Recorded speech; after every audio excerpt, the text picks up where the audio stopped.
ತಾಗುತಿಹ ಪ್ರಜೆ ಶಿವನ ದರ್ಶನವಾಗಿ ಸಂತಸದಿಂದಲೆದುರಿಗೆ ತಾಗುತಿಹ ಪ್ರಜೆ ಒರಸೊರಸಿರತು ನಗಳು ಹರಿಹರಿದು ಭೋಗಿಗಳ ಫಣಿಮಣಿಗಳಂದದಿ ರಾಗದಲ್ಲಿ ಪ್ರಭೆ ಎತ್ತಿ ಬೆಳಗಲಿ ಕಾಗ ತೋರಿತು ಕೋಟಿ ಸೂರ್ಯರ ಕಳೆಗಳಂದದಲ್ಲಿ. ಈ ಸುಂದರವಾದ ಪದ್ಯವು ಶಿವನ ದರ್ಶನಕ್ಕೆ ತೆರಳುತ್ತಿರುವ ಭಕ್ತರ ಸಂಭ್ರಮ ಮತ್ತು ಅಲ್ಲಿನ ದಿವ್ಯ ಸೌಂದರ್ಯವನ್ನು ವರ್ಣಿಸುತ್ತದೆ. ಈ ಪದ್ಯವನ್ನು ಕೇವಲ ದೈಹಿಕ ದರ್ಶನವನ್ನಾಗಿ ಅಷ್ಟೇ ಅಲ್ಲದೆ ಆಧ್ಯಾತ್ಮಿಕವಾಗಿ ಮಾನವನ ಶರೀರ ಮತ್ತು ಕುಂಡಲಿನಿ ಶಕ್ತಿಯ ಜಾಗೃತಿಗೆ ಹೋಲಿಸಿ ಈ ಮುಂದೆ ವಿವರಿಸಲಾಗಿದೆ. ಶಿವನ ದರ್ಶನ ಎಂದರೆ ಆತ್ಮ ಸಾಕ್ಷಾತ್ಕಾರ.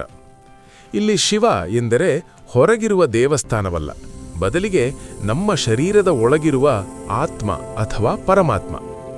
ಹೋಗುತಿಹ ಪ್ರಜೆ ಎಂದರೆ ಸಾಧಕನ ಪ್ರಾಣಶಕ್ತಿ ಅಥವಾ ಮನಸ್ಸು. ಶರೀರದ ಒಳಗಿನ ಸುಷುಮ್ನಾ ನಾಡಿಯ ಮೂಲಕ ಶಕ್ತಿಯು ಮೇಲೇರಿ ಸಹಸ್ರಾರ ಚಕ್ರಕ್ಕೆ ಶಿವನ ದರ್ಶನ ಪಡೆಯುವ ಹಂಬಲವನ್ನು ಇದು ಸೂಚಿಸುತ್ತದೆ. ತಾಗುತಿಹ ಪ್ರಜೆ ಒರಸೊರಸಿ ರತುನಗಳು ಎಂದರೆ ನಾಡಿಗಳ ಚಲನೆ. ಮಾನವ ಶರೀರದಲ್ಲಿ ಸಾವಿರಾರು ನಾಡಿಗಳಿವೆ. ಸಾಧನೆ ಮಾಡುವಾಗ ಪ್ರಾಣಶಕ್ತಿಯು ಚಲಿಸುವಾಗ ಈ ನಾಡಿಗಳಲ್ಲಿ ಸ್ಪಂದನ ಉಂಟಾಗುತ್ತದೆ.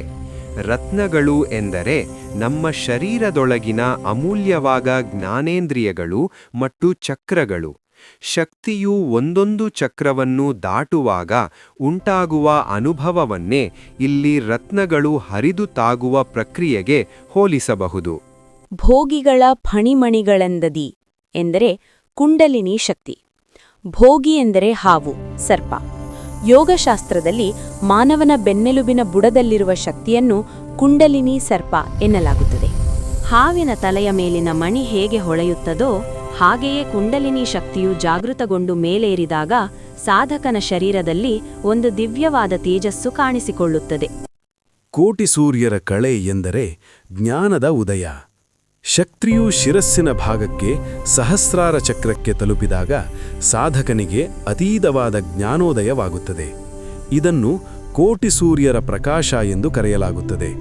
ಅಂದರೆ ಅಜ್ಞಾನವೆಂಬ ಕತ್ತಲೆ ಅಳಿದು ಶರೀರದ ಅಣುಕಣುವಿನಲ್ಲೂ ಶಿವನ ಅಥವಾ ಪರಮಾತ್ಮನ ಜ್ಯೋತಿ ಬೆಳಗುತ್ತದೆ.